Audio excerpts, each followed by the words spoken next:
Ganjam block अंतर्गत शत्रुशल ग्राम बाबा मुक्तेश्वर देव नूतन प्रसाद हनुमान मंदिर और शनिश्वर देव मंदिर प्रतिष्ठा महोत्सव पर कलश यात्रा कार्यक्रम महासमारोह अनुष्ठित हो जाइए। अवसर में गुरुवार सकाळे बहु संख्यार महिला और पुरुष श्रद्धालु गंजाम एनएसी अंतर्गत दामोदरपुर ग्राम निकटस्थ पुण्यतोय रोषकुल्या नदी जल संग्रह कर पूर्णकुंभ नहीं कलश यात्रा करथिले।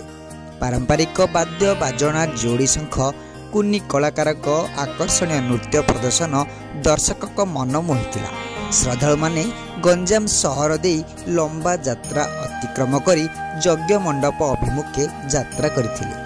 पंडित अशोक कुमार शतपथी, पंडित दिवाकर त्रिपाठी, महंत श्री राधा विनोद दास गोस्वामी पौरोहित संपूर्ण वैदिक रीति मुक्त आध्यात्मिक कार्यक्रम अनुष्ठित होछि।